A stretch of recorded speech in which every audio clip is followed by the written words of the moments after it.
발렌시아에서 마요르카로 이적한 이강인, 신이 한 수였다. 12월 5일 열린 2021에서 22 시즌 스페인 라리가 16라운드의 최대 이변은 마요르카 주전 공격형 미드필더 이강인의 왼발에서 출발했다. 아틀레티코 마드리드와의 원정 경기에서 마요르카는 2대1 역전승을 거뒀다. 지난 시즌 레알 마드리드, FC 바르셀로나를 제치고 우승에 성공한 아틀레티코는 라리가 최강의 짠물 수비로 유명하다. 그런 팀을 상대로 먼저 실점을 하고도 역전승을 거둔 것이다. 다니 로드리게스, 안토니오 산체스와 함께 이선 공격진을 구축한 이강인은 오른쪽 측면에 서서 중앙으로 파고드는 윙어 역할을 맡았다. 자신이 선 오른쪽 측면 영역을 중심으로 부드러운 다락박 플레이를 펼치며 아틀레티코의 그물 수비를 빠져나와 동료들에게 찬스를 열었다. 후반 23분 선제골을 허용하며 무너지는 듯했던 마요르카의 답답했던 경기를 바꾼 것은 이강인이었다. 후반 35분 왼쪽 측면에서 팀이 얻은 프리킥에 키커로 나섰고 골문 앞으로 날카롭게 감아 올렸다. 이 공은 프랑코 루소의 머리에 정확히 배달되며 골대 안으로 빨려 들어갔다. 10라운드 발렌시아 원정 이후 5경기 만에 기록한 시즌 2호 도움이자 3호 공격 포인트였다. 후반 40분에 교체돼 나올 때까지 85분을 소화한 이강인은 슈팅 2회, 드리블 성공 3회, 동료의 슛으로 이어진 키패스 1회를 기록했다. 이강인을 빼고 수비를 강화하며 홈팀 아틀레티코를 초조하게 만든 마요르카는 역습 한 방으로 결국 승부를 뒤집었다. 일본 축구의 미래로 불리는 구보 다케우사가 역전골을 터뜨렸다. 이날 마요르카는 한일 연건의 활약에 힘입어 약 2달 만에 승리를 거뒀다. 경기 후 평점에서 7.2점을 받은 이강인은 팀 내 3위를 기록했다. 구보가 7.1점으로 그 뒤를 이었다. 세 팀에서 선발 기회와 출전 시간 늘어나며 맹활약. 이강인은 지난 여름 진통 끝에 제2의 고향이나 다름없던 발렌시아를 떠나 마요르카로 이적했다. 프로커리어 첫 이적의 목적은 단 하나였다. 꾸준한 출전과 함께 더 많은 경기 시간을 보장받기 위해서였다. 시즌의 3분의 1이 지난 현재까지 상황을 보면 이강인의 선택은 신이 한 수다. 현재까지 16경기 중 이강인은 12경기에 나섰고 그중 10경기가 선발 출전이다. 이적 당시 리그가 이미 3라운드까지 진행된 상황이었고 지난 10월 발렌시아 원정 경기에서 퇴장당하며 한 경기 출전 정지 징계를 받았던 걸 고려하면 이강인은 실질적으로 전 경기에 나선 셈이다. 출전 시간도 크게 상승했다. 초반 2경기만 적응 차원에서 후반 막판 교체로 나섰고 그 이후에는 계속 선발로 뛰었다. 그 2경기를 제외한 10경기에서의 평균 출전 시간은 약 77분이다. 지난 시즌 발렌시아에서 이강인은 리그 24경기에서 1267분을 소화했다. 경기당 평균으로 치면 약 53분이다. 마요르카로 와서 경기당 출전 시간이 1.45배 늘어나면서 이강인이 지닌 기술적 자신감도 그라운드 위에서 충분히 발휘되고 있다. 꾸준한 기회는 주머니 속 송곳에 머물고 있던 이강인의 예리함을 세상 밖으로 나오게 만들었다. 기술적인 면에서는 발렌시아 시절부터 팀 내 최고로 평가받았다.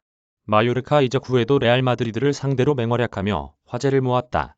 문제는 왼발에서 나오는 테크닉만으로는 모든 게 해결되지 않는다는 점이다. 이강인 영입을 적극적으로 추진한 마요르카의 루이스 가르시아 플라사 감독도 그 점을 강조했다. 그는 입단 초기에 이강인의 재능을 칭찬하면서도 더 적극적으로 팀의 압박과 수비에 가담해야 한다고 지적했다. 청소년 대표팀, 올림픽 대표팀에서는 이강인의 공격적인 능력을 활용하기 위해 그를 최전방 아래에 처진 스트라이커로 활용했다. 돌려서 말하면 그만큼 수비 가담 능력이 떨어지다 보니 팀이 다른 방식으로 활용하며 단점을 감춘 것이다. 하지만 라리가에서는 상황이 달랐다. 모든 선수가 수비 마인드를 갖고 움직여야 한다. 발렌시아에서도 그런 문제가 이강인의 발목을 잡았다. 마요르카는 지난 2시즌 동안 승격과 강등을 반복한 전형적인 하위권 팀이다. 대부분의 경기를 수세적으로 운영할 수밖에 없다.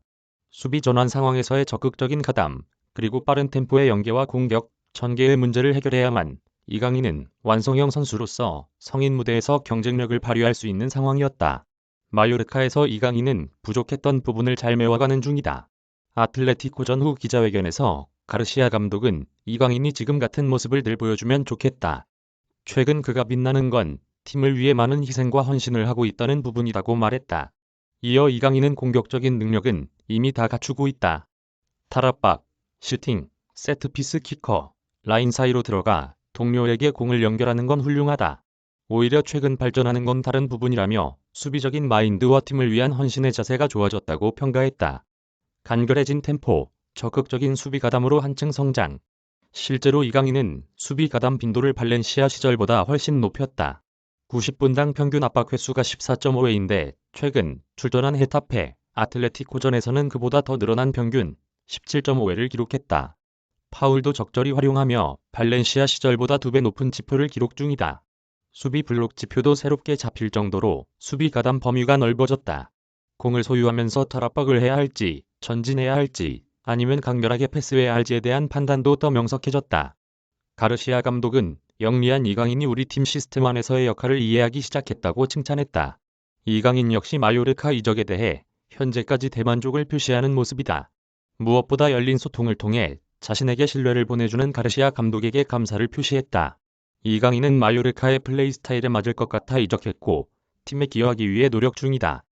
가르시아 감독은 선수들과 정말 많이 소통한다. 많은 도움이 되고 있다.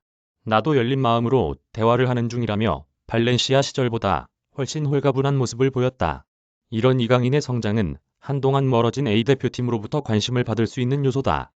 파울루 벤투 국가대표 감독 역시 공격적인 능력에 비해 수비가 아쉬운 이강인 활용의 딜레마를 느꼈다. 이강인은 마지막 A매치였던 지난 3월 한일전에서도 3차례 공을 뺏긴 뒤 모두 실점이 반복되는 아픔을 겪기도 했다. 전체가 공을 소유하고 상대를 압박해야 하는 벤투 감독의 축구에서는 공격과 수비가 고루 뛰어난 황인범, 이재성이 더 중용될 수밖에 없었다. 그러나 지금 같은 분위기로 이강인이 단점을 메워간다면 카타르 월드컵 본선행이 유력한 벤투 재승선 가능성은 살아난다. 11월 월드컵 최종 예선 일정을 성공적으로 마치고 포르투갈에서 휴식 중인 벤투 감독은 유럽파 관찰을 병행 중이다. 월드컵 예비 명단에 들어있는 이강인 역시 여전히 벤투 감독의 레이더망 안에 있다. 카피라이트 시사저널 무단전제 및 재배포 금지